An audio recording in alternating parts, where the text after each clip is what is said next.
Gente do céu, bom dia.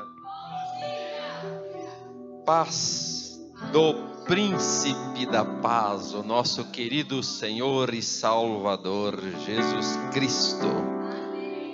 Arriégua. Vamos ler Cantares. Glória a Deus. Arriégua significa aleluia, glória a Deus. Vamos ler Cantares. Meu Jesus querido, bendito é o teu nome.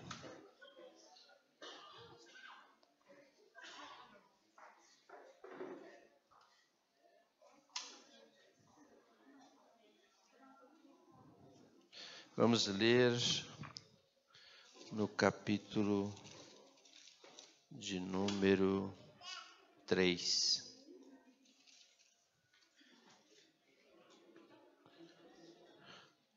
E no verso 6 até o 11, que diz assim: Quem é essa que sobe do deserto como colunas de fumo, perfumada de mirra, de incenso e de toda a sorte de aromáticos? Eis que é a liteira de Salomão, 60 valentes estão ao redor dela, dos valentes de Israel. Todos armados de espadas, destros na guerra, cada um com sua espada à cinta por causa dos temores noturnos. O rei Salomão fez para si um palanquim de madeira do Líbano, fez-lhe as colunas de prata, o estrado de ouro, o assento de púrpura, o interior revestido com amor pelas filhas de Jerusalém. Saí, ó filhas de Sião, e contemplai ao rei Salomão com a coroa com que o coroou sua mãe no dia do seu desposório e no dia do júbilo do seu coração. Meu Senhor, glórias ao teu nome. Toda inteligência te reverencie, toda perspicácia, toda capacidade intelectiva, toda racionalidade te exalte, toda força, todo governo, toda energia, todo pulso seja intermitente em adoração ao Senhor, porque o Senhor está no topo do topo do topo. O Senhor governa soberanamente sobre tudo e sobre todos, a despeito de quem não se deixa governar. Porque o Senhor é Deus e não é entidade forjada pela inteligência dos religiosos. Te louvamos e nos prostramos, e o Senhor pode ler no nosso coração o gozo, a satisfação, a alegria de caminhar contigo, de viver contigo, de aprender do Senhor. Meu querido Deus, como é bom ser embalado na rede da existência pelo Senhor. Como é bom deslizar a estrada da vida e tracejar os traços da história nossa por tua pena, por teu pulso, por teu desejo e querer, debaixo do teu amor. Que delícia, papaizinho, tão bom beijar o teu coração, Tão bom se atirar no teu pescoço e apertar o Senhor. Que delícia botar o nosso coração pertinho do teu coração num abraço demorado. Meu Deus, que bom. Obrigado porque o Senhor se lembrou de nós. Obrigado porque o Senhor mora dentro de nós. Obrigado porque o Senhor estabeleceu o teu reino nas nossas entranhas. Exaltado seja, Senhor. Manifesta a tua glória mais uma vez nessa manhã deliciosa, manhã de cantos de gente, cantos de anjos certamente, e canto de passaredo em derredor de nós. Te louvamos agradecidos pela brisa suave e gostosa, que ora paira sobre nós, que ora como que voeja sobre nós, e ora se aquieta também. Todas estas coisas, papai, nos remete à memória do teu zelo, do teu cuidado e do teu propósito para que estivéssemos aqui na tua festa, no teu acampamento. Obrigado, Senhor, em nome de Jesus. Amém e glórias a Deus. Aleluia. Meus queridos, é preciso perceber o todo do propósito de Deus nesse acampamento, porque a voz é uma só. Quando César, vosso pastor mais próximo, fala, e quando alguém ora, e quando outrem canta, e quando outros encenam, há uma linha delimitadora de um propósito, que, a meu ver, está claro. Então é preciso estar atento ao todo, ao conjunto, para perceber essa fala de Deus, fala que não é apenas pontual. É preciso perceber o todo para entender o propósito. Até na postura da liderança que fala menos, com o som da garganta, e fala muito com atitude, com a impostação daquilo que é diante de todos e em face do evento. Porque há líderes que falam e em função, em razão do modo e do propósito, da intenção, há líderes para falar e há líderes que calam e observam, mas esses também, de algum modo, por certo código, falam.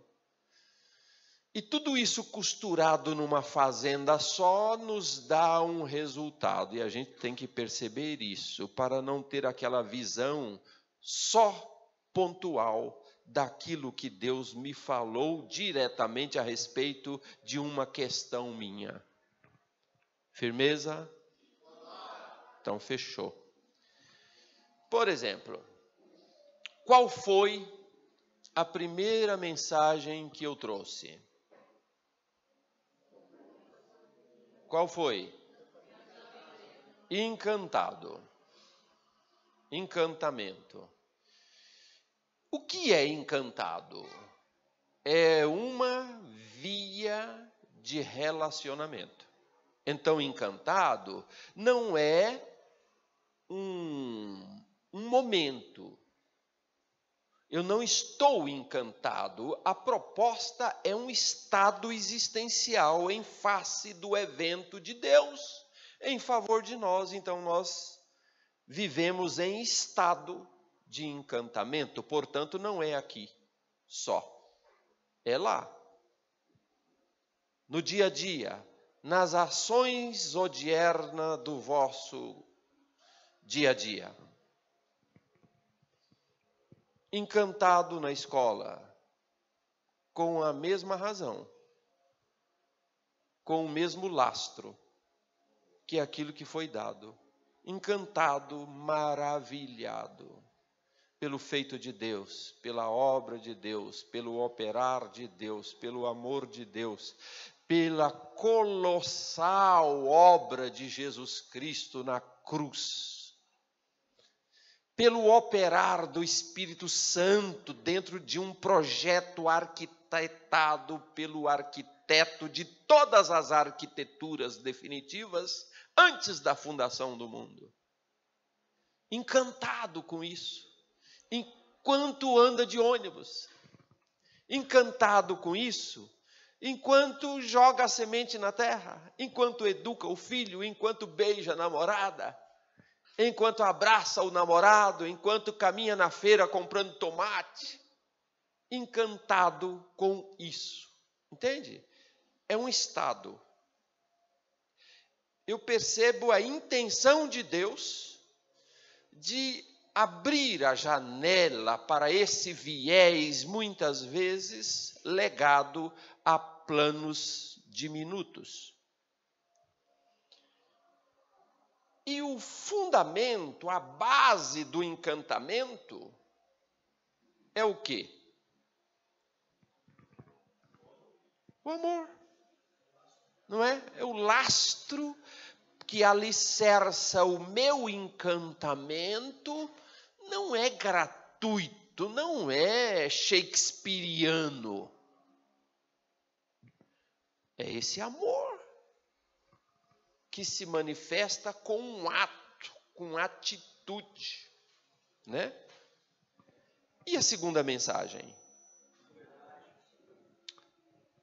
O forro de sovela. Forro de sovela. Forro de sovela eu sei. Trata no nível da consciência o forro de sovela. Eu sei.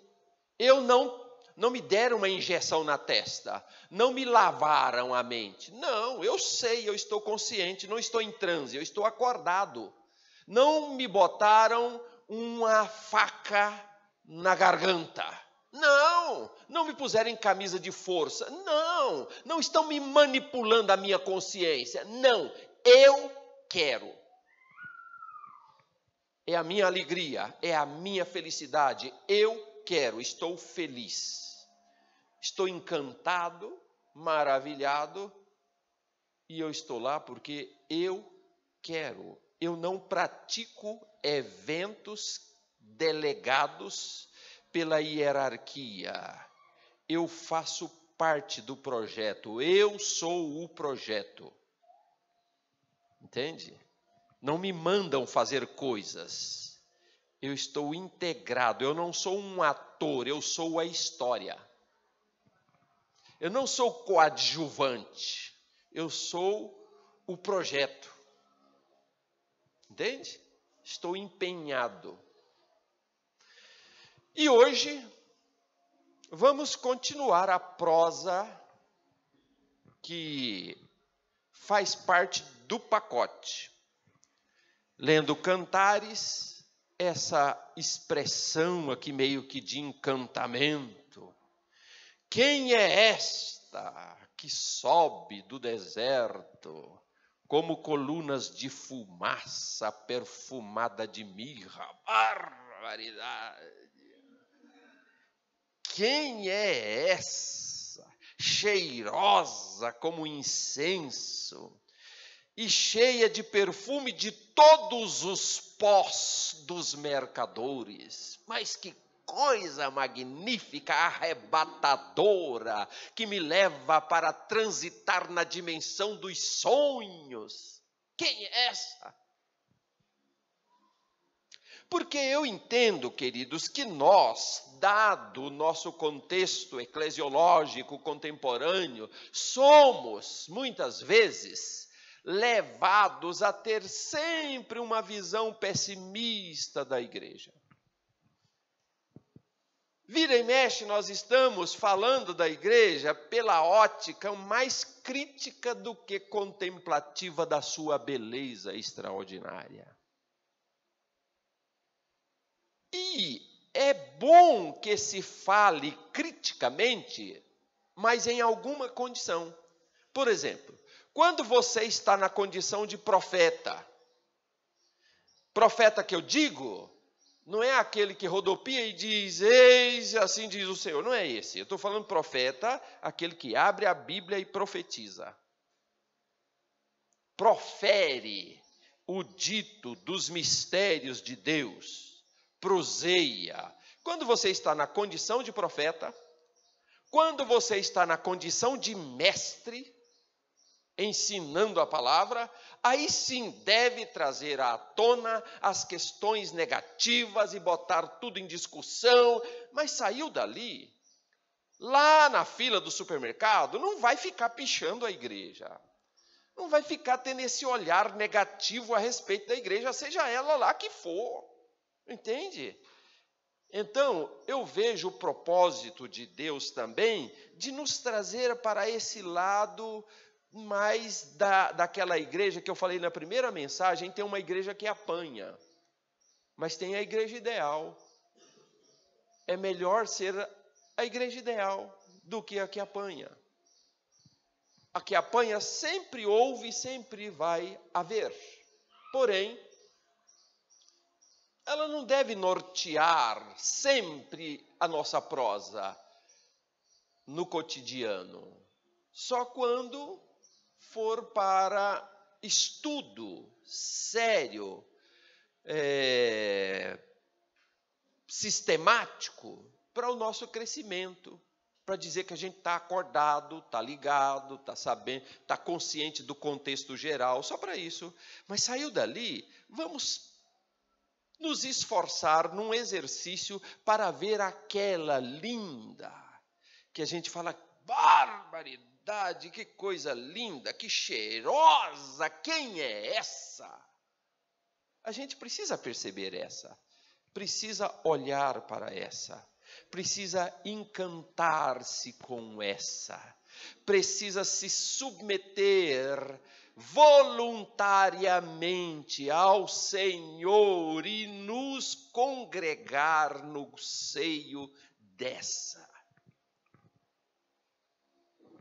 Cantares de Salomão é uma obra literária genuinamente poética. E há quem critique com um pouco de extremismo a aplicação figurativa daqueles ditos na igreja. Acha que tem que ser só para estudo de casais. Outros falam assim, não, mas simboliza a igreja. O fato é que retrata a relação amorosa entre um noivo, que pode ser interpretado como um tipo de Jesus Cristo e também pode ser aplicado em outras situações, e a noiva, que é a igreja, mas também pode ser uma mulher. Tudo bem, cabe aqui e acolá sem violentar qualquer tipo de gabarito exegético, né? E nessa obra, em dado momento, fala o noivo. Em outro momento, fala a noiva. Mas, no capítulo 3, verso 6, aparece uma voz de uma terceira pessoa, que não é nem o noivo e nem a noiva. Essa pessoa é sem identidade. Ninguém sabe quem é. Às vezes, um comentarista que versa sobre a voz do noivo, sobre a voz da noiva, geralmente omite a voz da terceira pessoa. Não existe quase comentário a respeito dessa personagem nesse parágrafo. O verso 5 sugere que pode ser, não afirma, mas pode ser a voz das donzelas de Jerusalém. E Eu não vou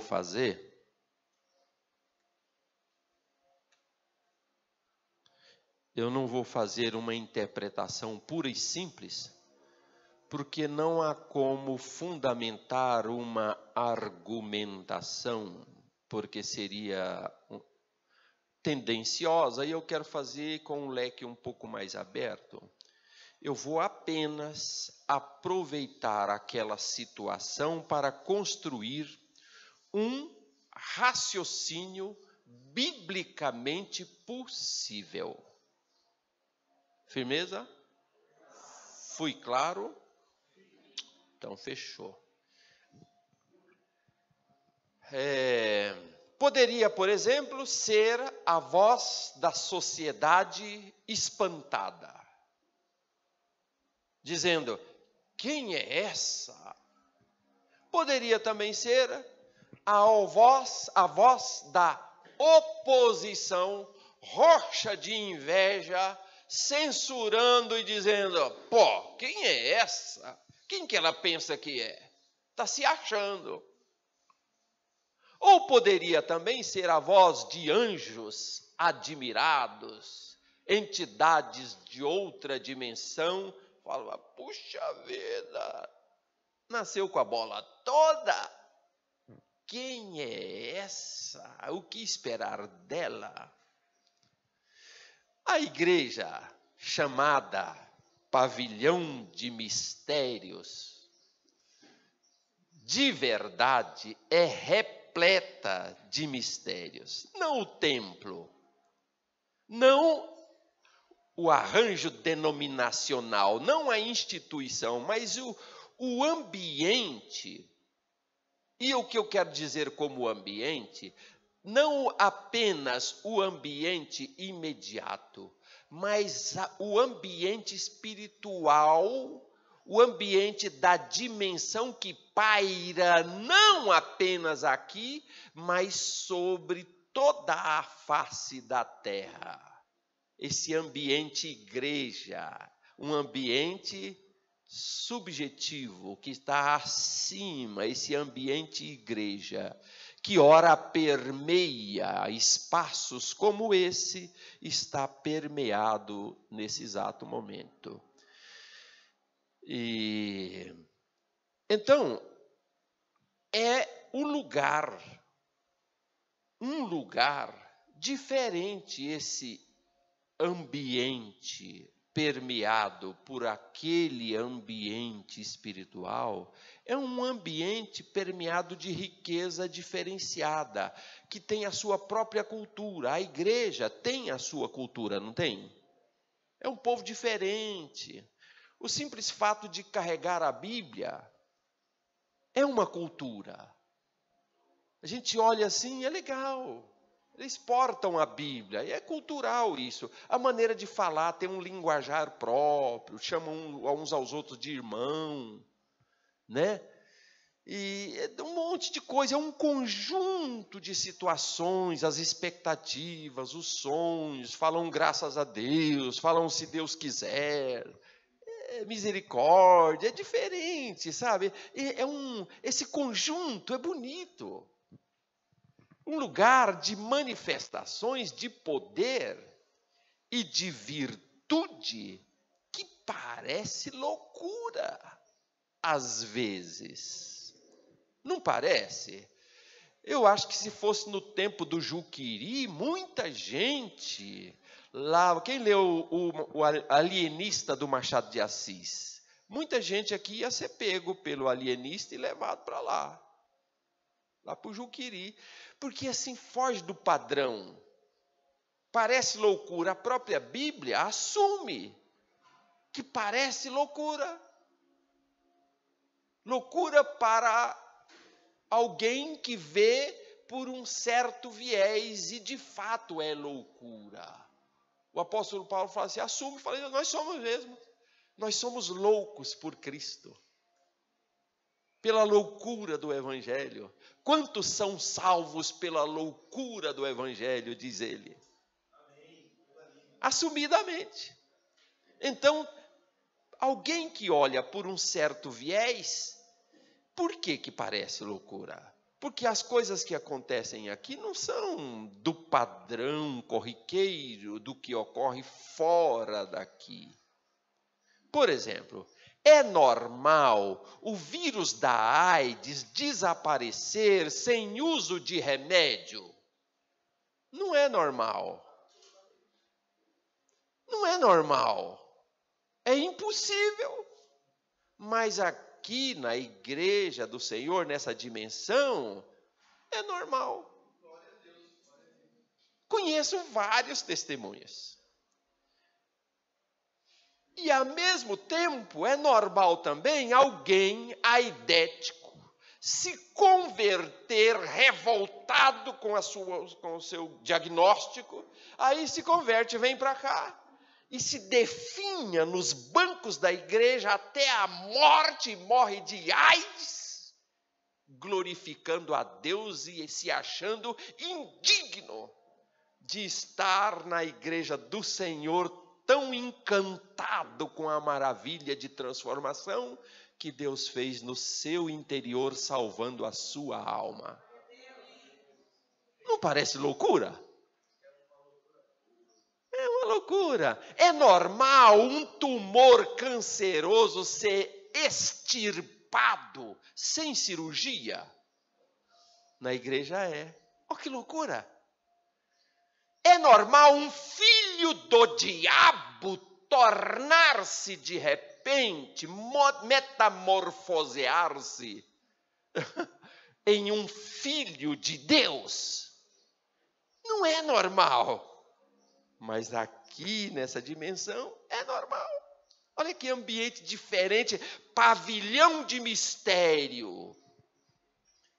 É normal um indouto, estou usando a própria expressão mais corriqueira no meio da teologia e das avaliações de personagens bíblicos. Um indouto, um leigo, na sua prosa, num bate-papo, numa prosa epistolar corriqueira, digamos, falar de física nuclear. Não é. Mas no escopo da igreja de Jesus Cristo é o Pedro lá, falando de física nuclear.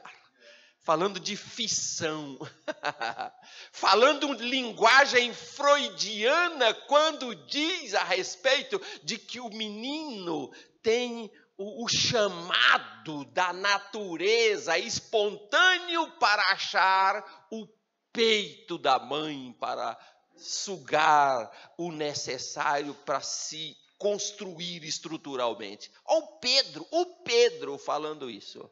Coisa que Freud diria depois, falando coisa que Isaac Newton ia dissecar depois, e depois o Albert Einstein ia viajar nas ideias até chegar na dimensão da física quântica. Pedro, na igreja. Então a igreja de Jesus é um lugar diferente. Tem que ser visto com esse olhar. Mas a gente tem que entender também que o reino de Deus é tão bom, alguém já disse, eu não sei quem, mas uso as palavras que são pertinentes nessa hora. O reino de Deus é tão bom, é uma terra tão fértil que qualquer porcaria que joga no chão, nasce. Por isso que nasce tanta erva daninha, tanto joio. No mesmo jeito que nasce trigo, nasce joio também. No mesmo tempo que nasce boa erva, a panaceia das nações, o ramo que cura todas as enfermidades. Mas também nasce a erva daninha, porque a terra é boa. Por isso que está cheio de lobo. Por isso que está cheio de tanto espertalhão, de tanto charlatão, de tanto engodo. Mas a Bíblia apresenta pela ótica de Deus, na palavra dele, a virgem noiva do Cordeiro, que é linda, cheirosa, graciosa, bonita, encantadora. O próprio corpo do Senhor Jesus, você pode encontrar tanto o texto, Apocalipse 19, 7, Efésios 5, 27, Efésios 1, 22, 23 e 5, 23, 30, Colossenses 1, 18. Uma igreja bela, dinâmica, vigorosa, imbatível, forte, como o próprio Senhor Jesus Cristo disse em Mateus 16, 18, as portas do inferno não prevalecerão contra ela.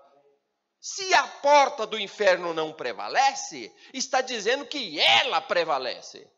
Olha aí, o dito no não dito. Ele não disse que ela prevalece, mas ao dizer que a porta do inferno não prevalece, o óbvio salta. E o que é o óbvio? O óbvio é que ela prevalece sempre contra as portas do inferno. A despeito de quê? A despeito da erva daninha, a despeito do lobo, a despeito do comerciante, a despeito do vendedor de quinquilharia e a despeito dos consumidores da quinquilharia. A igreja está aí e as portas do inferno não prevalecem. Cantares 4. Eu fechei a minha Bíblia. Abre alguém aí, por favor. Que o Cantares... abri quase nele, ó. Cantares... Vou ler, peraí. Vocês não estão apressados. Crônicas...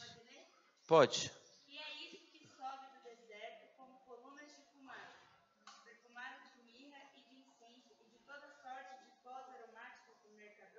Basta. Olha só. Quem é essa expressão admirada e encantada apresenta um discurso extenso, com muitas declarações de encantamento, do encantador noivo, da encantadora igreja, do relacionamento entre o noivo e a noiva. E no capítulo 2, 11, diz assim, ó, porque eis que passou o inverno, a chuva cessou e se foi. Aparecem as flores na terra, o tempo de cantar chega, e a voz da rola ouve-se em nossa terra. A figueira já deu os seus figos verdes, e as vides em flor exalam o seu aroma. Levanta-te, meu amor, formosa minha, e vem, pomba minha, que andas pelas fendas das penhas, no ocultos das ladeiras, mostra-me a tua face, faze-me ouvir a tua voz, porque a tua voz é doce e a tua face graciosa. Mas que barbaridade! Mas que coisa linda! E o Cantares 1, no verso 9, diz assim, as éguas dos carros de Faraó te comparo, ó meu amor.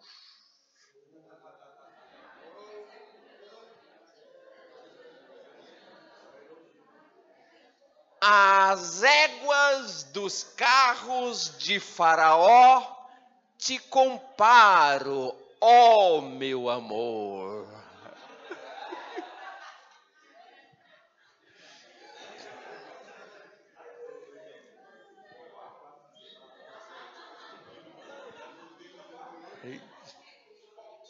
Quem se lembra da primeira expressão que eu expressei quando tomei o microfone? Foi proposital.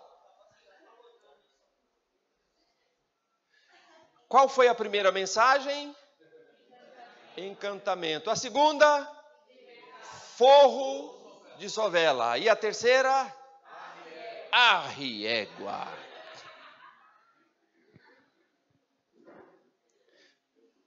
Dizem alguns historiadores, pesquisadores, que a raça de cavalo mais aprimorada, de genética aperfeiçoada, selecionada, é oriunda do Egito. Os cavalos do Egito, muito famosos e muitos exemplares de raça pura, ainda pode ser encontrado, especialmente na Arábia, nos dias de hoje. Esses animais eram disputados pelos reis do Oriente, contemporâneos do rei Salomão. E as éguas de Faraó eram especialmente escolhidas, porque elas eram magníficas, eram lindas, puro sangue, corpo perfeito, completa proporcionalidade, ou seja, era uma estética especial, anatomia. Eu fiz uma escultura para Londrina, um monumento, e fiz um cavalo, um cavalão enorme. E o maior elogio que eu já recebi é porque chegou uma mulher pesquisadora da raça quarto de milha, que era o cavalo que eu fiz, que eu esculpi para lá. E assim, a lenda conta que 2 grandes desafios para um escultor acadêmico clássico é, primeiro, a anatomia da mão e a anatomia do cavalo. São as 2 coisas mais difíceis e desafiadoras para a compreensão da tridimensionalidade e do registro anatômico para revelar o gestual. Então, é a prova de fogo para o artista. É essa. E aquela mulher falou assim, mas Juvenal, está perfeita a anatomia. E ela falava assim, ela sabia o nome do músculo, eu não sei. Ela falava assim, esse aqui é o músculo tal, esse aqui é o tal, esse aqui cobre esse quando o cavalo puxa muito. Quando é de montaria, esse aqui desenvolve mais. E esse aqui é claramente um de montaria, porque esse lombo aqui, que não sei o quê. Ela falou tudo, e eu fiquei nas nuvens, né? Fala sério. Só faltei dar um aleluia. Só faltou dizer glória a Deus.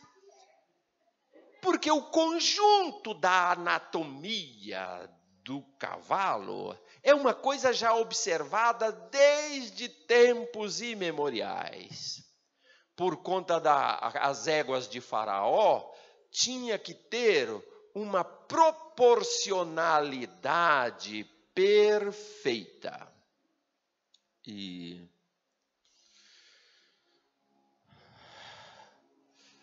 junto com isso, vinha no mesmo pacote a questão mais subjetiva do animal, que é a sua natureza.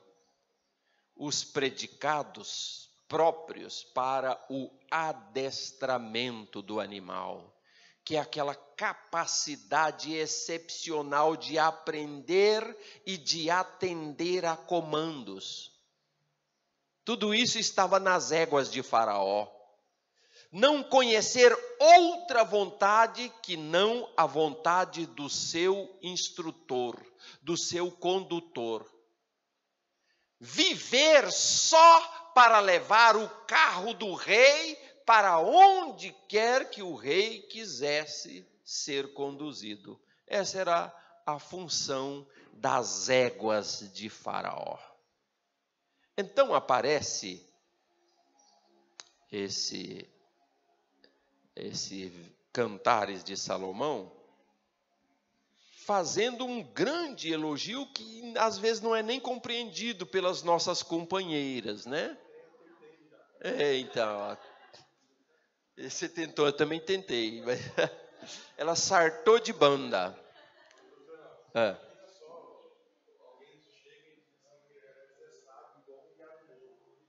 Então, você é sábio como um veado novo.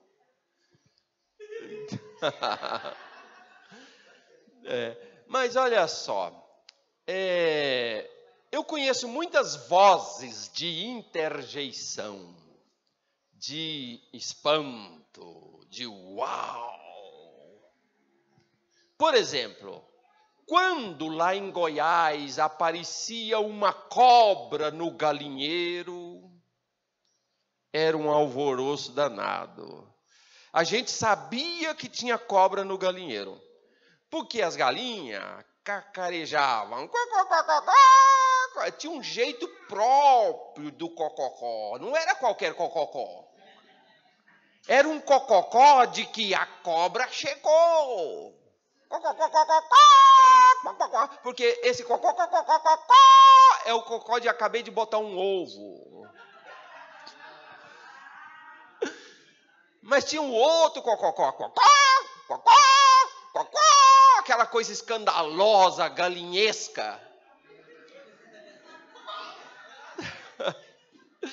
Era que a cobra chegou. Então ficava espantada. E aí,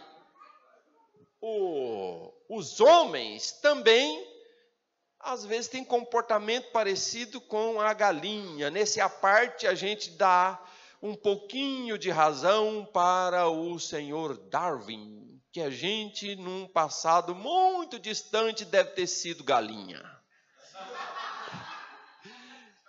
E que isso aqui era a nossa asa, que depois se evoluiu e virou braço. Muito legal essa piada.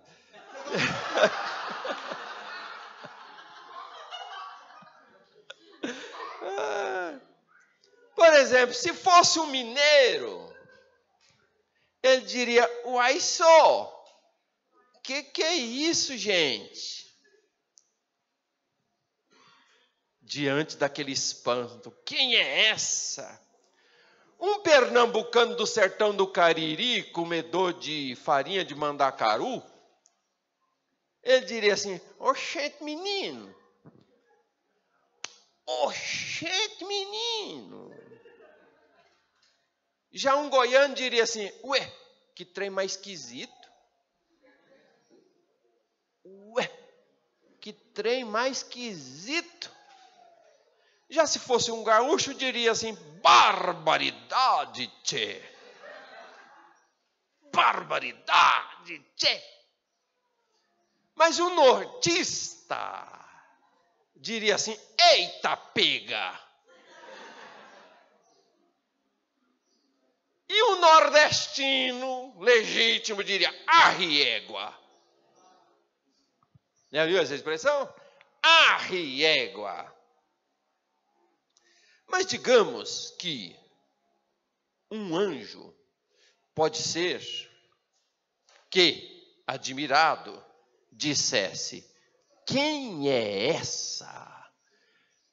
E com pertinência lançaria mão de algumas razões para justificar o seu espanto. Por exemplo, nós, anjos, fomos proibidos de pregar, de dar a notícia, e agora só ela prega a boa notícia da salvação.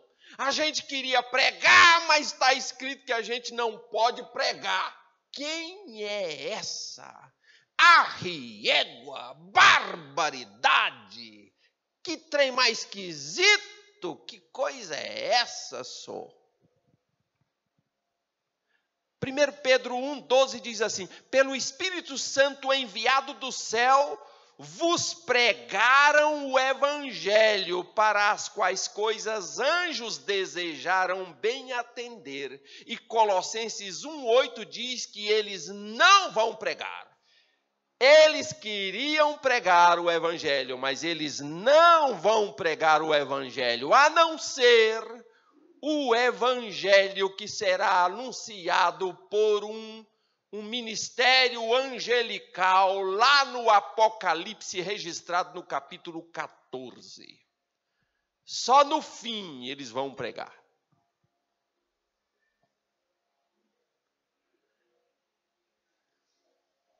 E o anjo diria, espantado: e olha que a gente já pregou muito. A gente já foi portador da boa nova em muitas situações. Atos 7,53 diz assim, vós que recebestes a lei por ordenação de anjos e não aguardastes. Hebreus 2:2, que diz assim, porque se a palavra falada pelos anjos permaneceu firme e toda a transgressão e desobediência recebeu a justa retribuição, toda a palavra pregada, anunciada, toda boa nova dita por anjo, por ministério angelical. Lembra de Zacarias? Está lá no capítulo 1 de Lucas 11:19. Quem deu a boa nova? Ministério angelical. A Maria no dia da anunciação, Lucas 1:26-28, anjo veio anunciar. A Abraão no dia da subversão de Sodoma e Gomorra e Zoar, Gênesis 18, ministério angelical. A gente até expulsava demônio, pode dizer alguém. Referindo-se, alguém que eu digo, a algum anjo, referindo-se a Daniel 10:11-13. Agora, tudo essa tal de igreja que a gente nem sabe o que é, não sabe nem quem é, tudo a noiva do Cordeiro. Mateus 28:18, e chegando-se Jesus, falou-lhes dizendo, é-me dado todo o poder no céu e da terra, portanto ide, fazei discípulos de todas as nações, batizando-as em nome do Pai, do Filho e do Espírito Santo, ensinando-os a guardar todas as coisas que eu vos tenho mandado, e eis que estou convosco todos os dias até a consumação dos séculos. Tudo a igreja. Efésios 3:9-11, e demonstrar a todos, está falando da igreja, e demonstrar a todos qual seja a dispensação do mistério que a igreja tem, está cheia de mistério, porque Deus revela ao mundo e a tantos quantos queiram ver em todas as dimensões. A nossa dimensão e a dimensão que está acima da linha do horizonte, a tantos quantos, tanto do céu quanto do inferno, é revelada através do derramar dos mistérios, do manifestar dos mistérios de Deus na igreja, e demonstrar a todos qual seja a dispensação do mistério que desde os séculos esteve escondido em Deus, que tudo criou por meio de Jesus Cristo, para que agora, pela igreja, a multiforme sabedoria de Deus seja conhecida dos principados e potestades no céu, segundo o eterno propósito que fez em Cristo Jesus, o nosso Senhor. Quem é esta? Uai só, que é isso, gente? Nunca vi um trem desse, não, uai. A respeito da igreja. Gente, menino, que mais trem mais esquisito. Barbaridade, tchê. Eita, pega, arre, égua. Estou de queixo caído. Tô bege.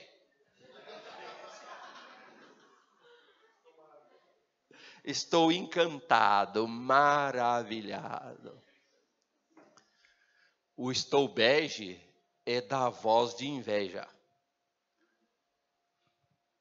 Poderia dar-se que demônios, roxo de inveja, também dissesse, quem é essa? O que dizer do Filho do Homem?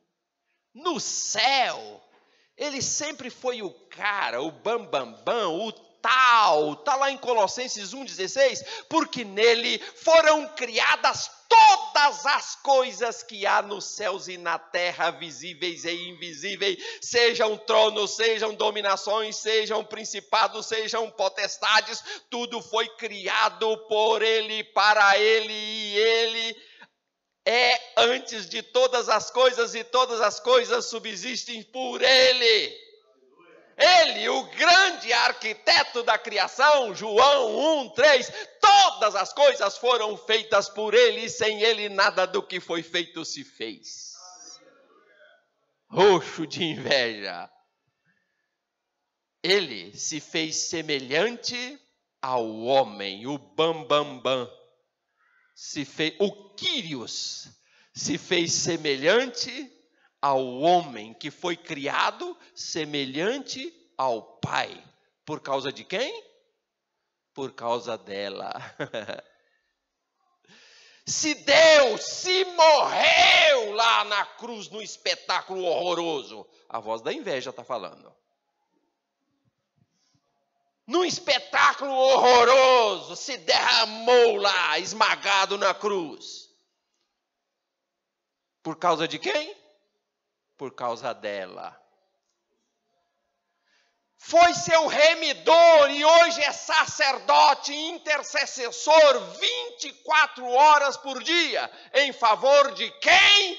Em favor dela. Hebreus 7:25. E aí diria a voz da inveja: nos despiu do nosso principado, tirou o pirulito da nossa boca, tomou o nosso doce. Está lá em Colossenses 2:15. E despojando os principados e potestades, os expôs publicamente e deles triunfou em si mesmo. E 1 Coríntios 3:22, seja Paulo, seja Apolo, seja Cefa, seja o mundo, seja a vida, seja a morte, seja o presente, seja o futuro, tudo é vosso e vós de Cristo e Cristo de Deus. Tomou o nosso pirulito e deu para quem? Para ela. Tomou o nosso principado e deu o principado para quem? Para a igreja. Deu um principado para ela e disse que ela é que manda no barraco, que é bam, bam, bam. Ele disse literalmente: as portas do inferno não prevalecerão contra ela. Arriégua! Quem é esta? Mas nem as éguas de Faraó. E não é só isso, não. Ele disse que vem buscar ela. Tem isso ainda? É tanto mimo assim? É. 1 Tessalonicenses 4:13. Não quero, porém, irmãos, que sejais ignorantes acerca dos que já dormem, para que não vos entristeçais como os demais, que não têm esperança, porque se cremos que Jesus morreu e ressuscitou, assim também os que em Jesus dormem, Deus os tornará a trazer com ele. Dizemos-vos, pois, isto pela palavra do Senhor, que nós, os que ficamos vivos para a vinda do Senhor, não precederemos os que dormem, porque o mesmo Senhor descerá do céu com alarido e com voz de arcanjo e com trombeta de Deus, e os que morreram em Cristo ressuscitarão primeiro. Depois nós, os que ficarmos vivos, seremos arrebatados juntamente com ele nas nuvens, a encontrar o Senhor nos ares, e assim estaremos sempre com ele.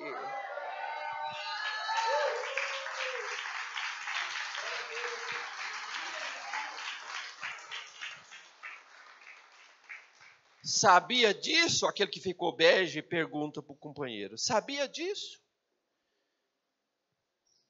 Ele vai levá-la para um lugar onde ele mesmo foi o projetista, o arquiteto das mansões celestiais. Sabia disso? João 14:2.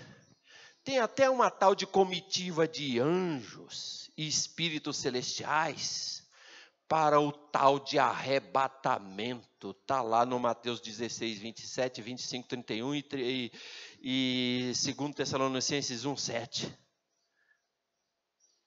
Sabe o que esse filho de Deus vai fazer? Ele vai abduzir ela.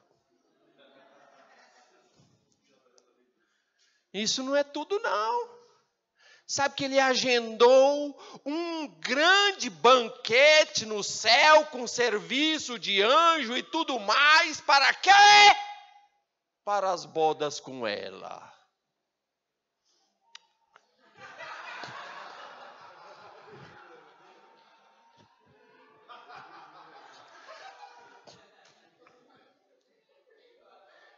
Disse que tem um monte de presente para distribuir, um tal de galardão. Depois da grande festa, ele vai voltar numa nave espacial enorme, uma tal de cidade santa chamada Jerusalém. Sabe o que mais?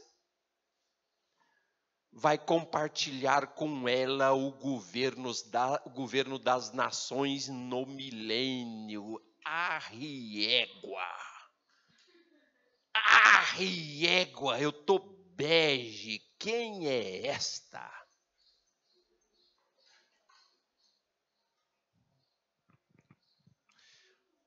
Aí,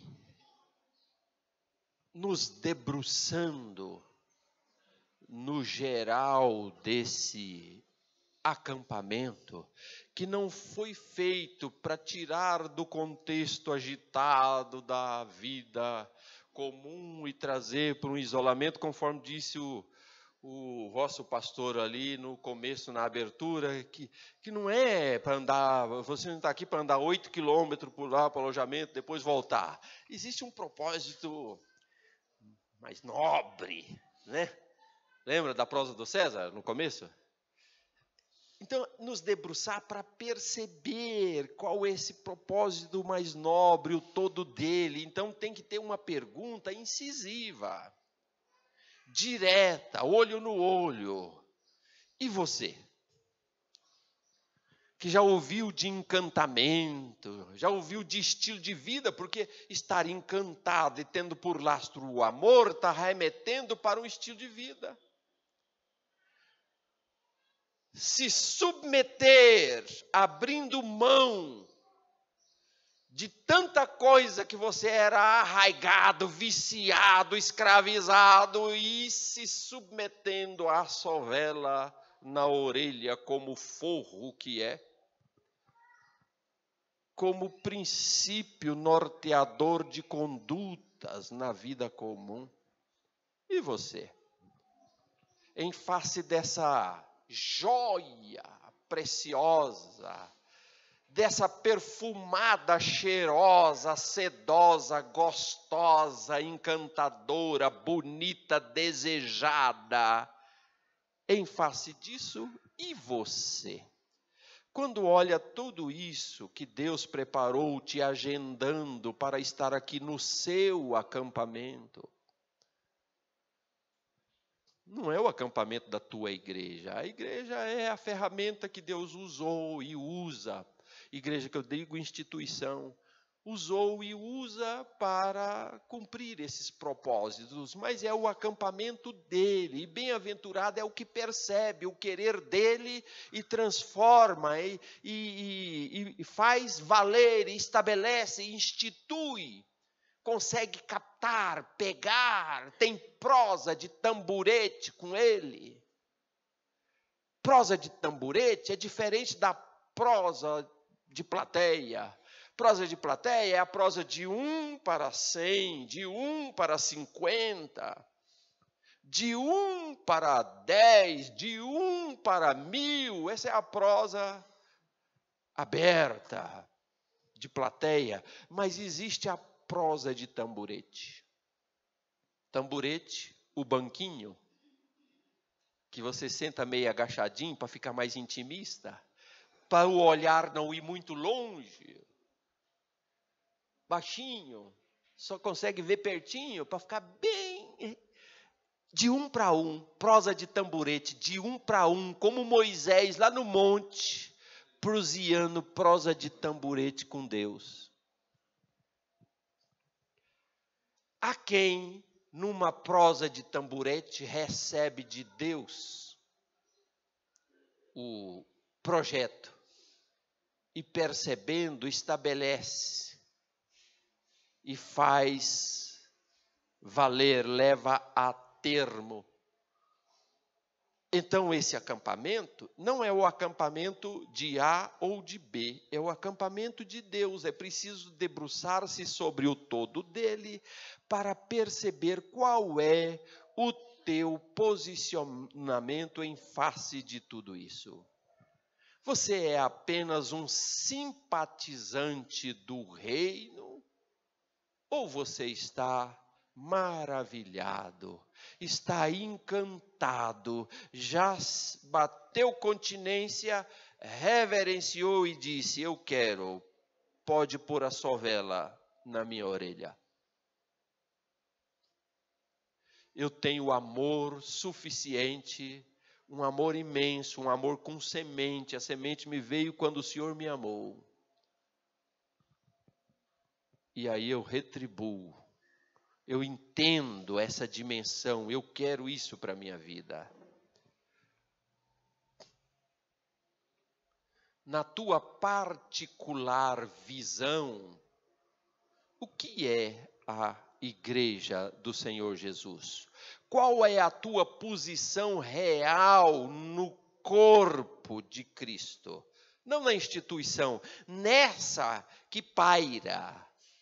E que nela não tem placa. O que tem placa é aqui embaixo. Do horizonte para baixo tem placa. Do horizonte para baixo tem instituição. Do horizonte para cima a igreja não tem placa. E nela você pode transitar nesta igreja e encontrar alguém que fala assim: olha, eu estava na Apostólica Romana. Vai encontrar alguém que fala assim: eu estava na comunidade da família. E outrem vai dizer: eu estava na Caris. E outrem dirá: eu estava no meio dos seguidores do Joseph Smith e dos TJs. E dos sabatistas da Ellen White, e dos presbiterianos. Cristãos estão por aí. Cristãos estão por aí. O cristão não tem placa, não tem instituição. O cristão é cristão. O cristão é cristão. Deus não olha se é assembleiano, olha se é cristão, porque Deus não é assembleiano. Deus não é batista, Deus não é presbiteriano. Deus não enviou Jesus para fazer presbiterianos. O propósito é transformar a matéria-prima desprezível no mundo do pecado em um produto excelente, assim como pegou o barro, a terra, matéria mais ordinária no planeta criado. Não foi diamante, não foi ouro, não foi cristal, foi terra. A mais ordinária, e criou a sua imagem e semelhança, o mais excelente.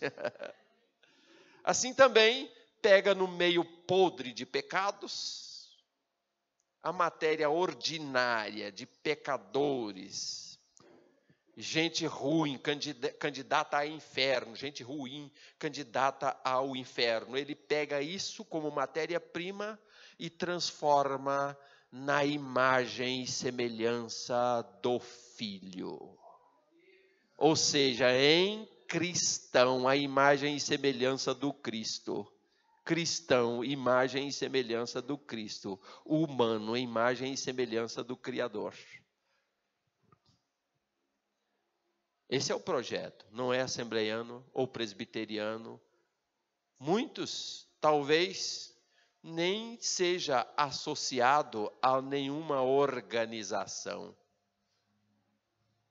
mas serão cristãos.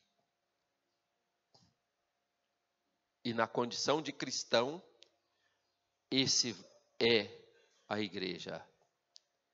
Na tua particular visão, o que é a igreja? Qual a tua posição real dentro do corpo vivo do Senhor Jesus? Aquilo que você faz não aqui na igreja quando o pastor está te olhando. Quando você faz, quando sai daqui, qual é o teu modo de namorar? É um ser hominal? Quando eu digo hominal, eu estou fazendo referência à imagem e semelhança do Criador, aquele do projeto, um ser hominal ou um ser animal? Namora que nem cachorro namora, que nem vaca e que nem boi, que nem morcego? Nunca vi morcego namorar, mas certamente namora e não é como ser hominal. Como é que você compra pão? Não estou falando como é que você ora, você lê a Bíblia, você faz culto. Estou falando como é que você compra pão. É um cristão que vai comprar pão? Ou é cristão só na hora que está no ato religioso, no rito cultico? Qual é a tua posição na igreja? Efésios 2:19 diz assim: assim que já não sois estrangeiros, nem forasteiros, mas concidadão dos santos e pertencentes à família de Deus. Pertencer à família de Deus é alusivo àquela expressão ainda do apóstolo Paulo, que diz, do qual, dizendo de Jesus, toda a família toma o nome.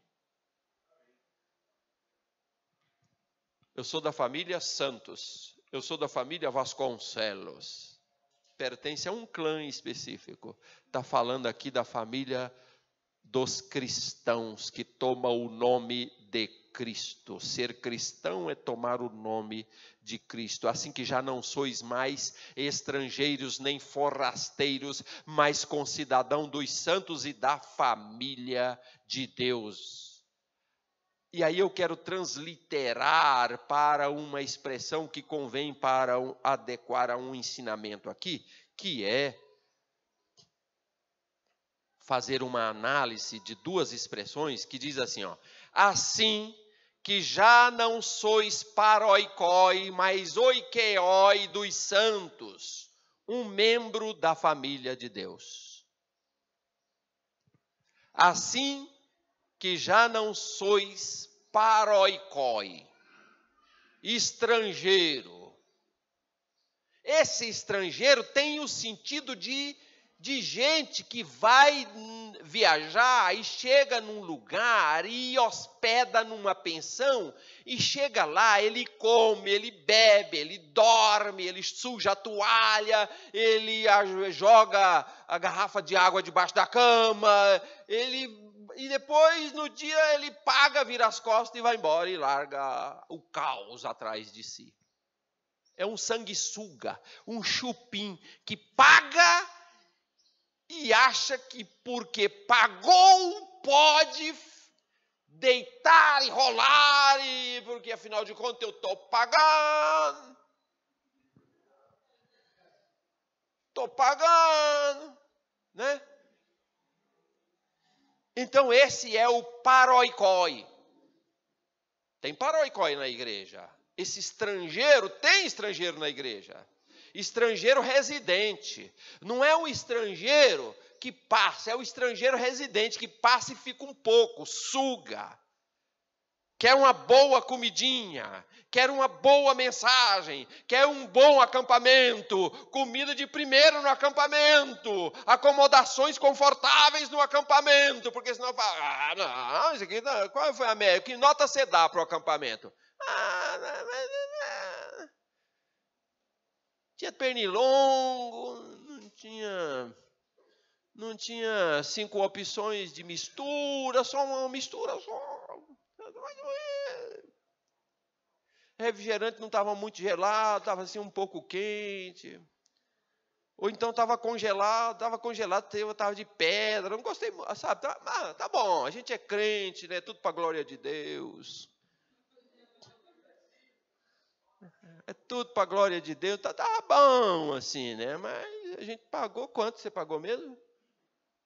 Poxa, mas tudo isso? Só isso que você levou? Tá pouco mesmo, tá pouco. Esse é o paroikoi. Mas a Bíblia diz que você, como membro da família de Deus, não é um paroikoi, é um oikeoi. Oikeoi é o membro da família. Não é um estrangeiro residente, é morador. Morador do arraial de Deus, faz parte da família. O oikeoi, conforme Efésios 2,19, é um membro da família de Deus. E o seu ambiente é um oikos. O oikos é o meio ambiente aonde vive, é o contexto aonde vive, interage, usufrui, constrói, edifica, carrega esse dito cujo membro da família de Deus. O oikos pertence ao oikeoi. E o ambiente é o mesmo, a questão é conceitual, é subjetiva, porque o meio é o mesmo do paroikoi, mas o mesmo lugar que é paroikoi para alguém, que é oikeoi, para outrem, paroikoi é uma oikia.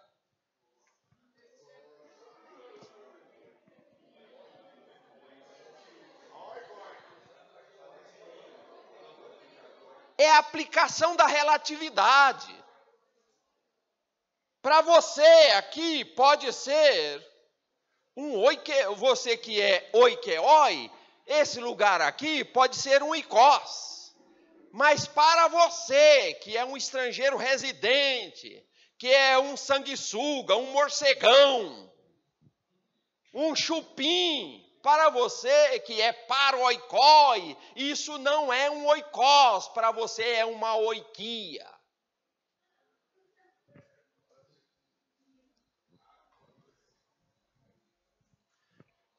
O ser salvo, o indivíduo recebe no pacote da sua salvação uma predestinação, e essa predestinação não pertence à lupa dos construtores, dos forjadores de lupas na história da igreja.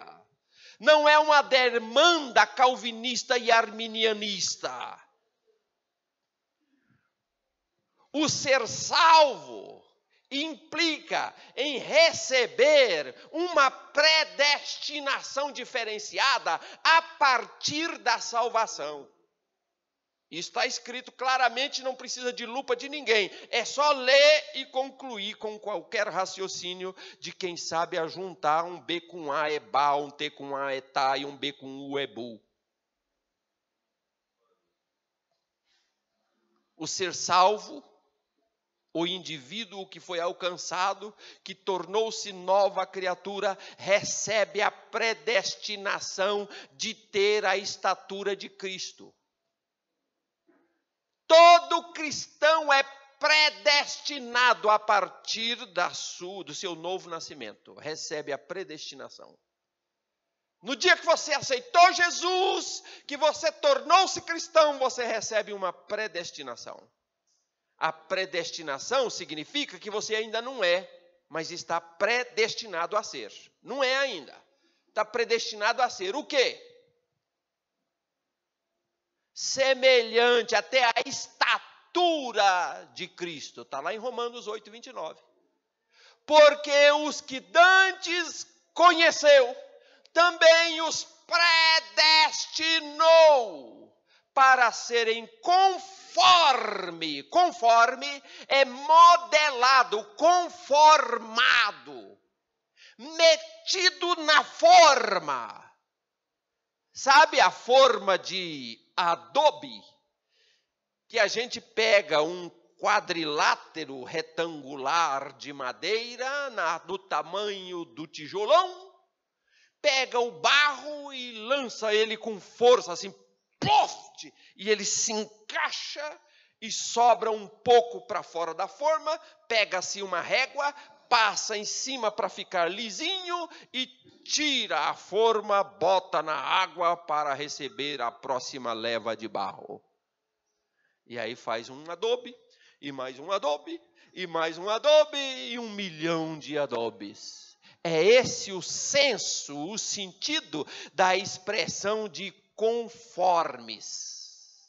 Porque os que dantes conheceu, também os predestinou para entrar na forma e ganhar a imagem do Filho, a fim de que ele seja o primogênito dentre muitos irmãos. Todo cristão é predestinado a chegar à estatura do varão perfeito, o Senhor Jesus Cristo, nosso irmão mais velho. Todo mundo ter a cara da família, o jeitão da família. Se um membro da família de Deus não vive como tal, então ele é um oikeoi e não passa de paroikoi. Paga de, mas não é. É aquilo que o apóstolo Paulo fala a respeito de que tem um ar de piedade, mas nega a eficácia dela. Parece, mas não é. É denorex.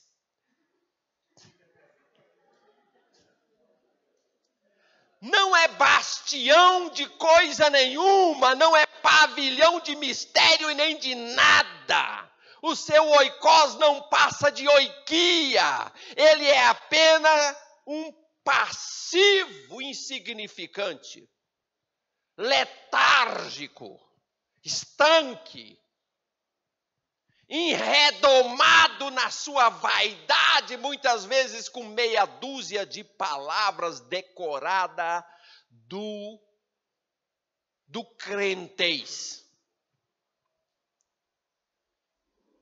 Protegido, escondido. Um hóspede parasita, um estrangeiro residente. Conforme dizem outros textos bíblicos, mais do Velho Testamento, um gordo. Conforme diz ontem no espetáculo da menina lá, sua gorda.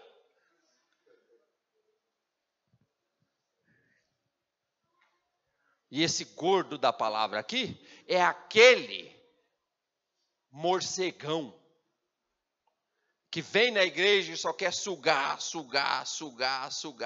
E a hora que enjoa do cardápio dessa, vai para outra cercania com um cardápio diferenciado. E suga. A hora que está começando a assumir, ameaçar de assumir alguma posição produtiva, ele escapa e vai para outro lugar porque não quer compromisso. É um sanguessuga.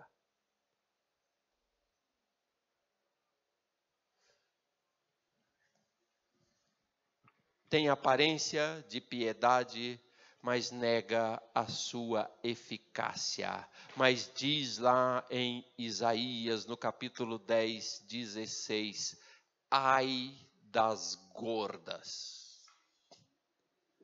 Ai das gordas.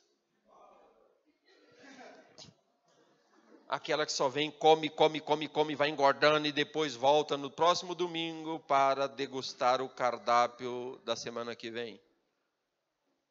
E depois espera o próximo acampamento para deitar e rolar. Falar, Deus me ama, mas veio uma palavra tão boa, mas que barbaridade, eu estou tão satisfeito. Vamos ver no ano que vem o que vão falar, vamos ver. Vamos ver se vai ser boa ou se não. E passa um ano todo na expectativa do próximo banquete e não se posiciona, não faz nada. Devia causar uma expressão de espanto em tantos quantos encantados com a glória que foi derramada sobre você e dissessem, égua, quem é essa? Mas vive como uma mula. É melhor estar na condição de égua do que ser como uma mula. Está lá no Salmo 32:9. Não sejais como a mula, que não tem entendimento, cuja boca precisa de cabresto e freio para que não se cheguem a ti. Precisa de ser controlado, vigiado, tutelado. Animal obstinado, rebelde, indomável, inquebrantável. Não faz nem desocupa a moita.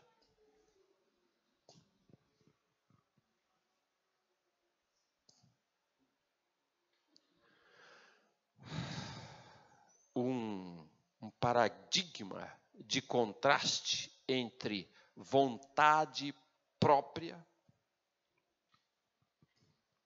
e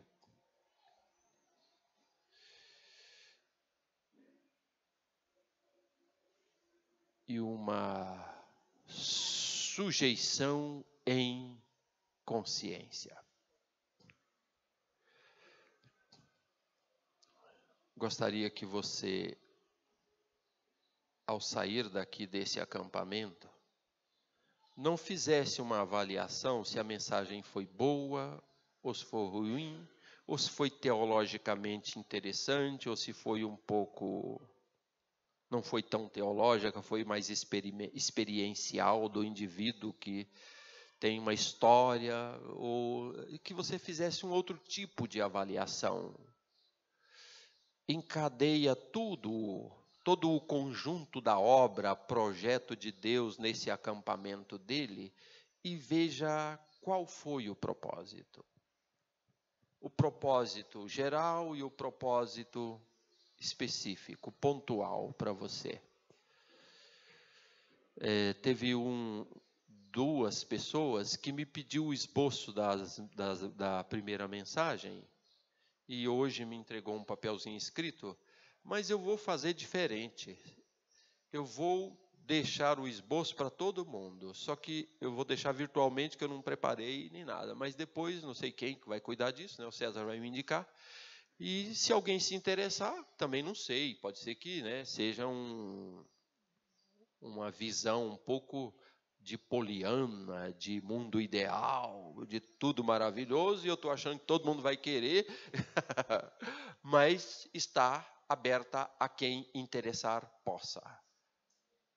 Para depois mastigar, deglutir, disputar, questionar e...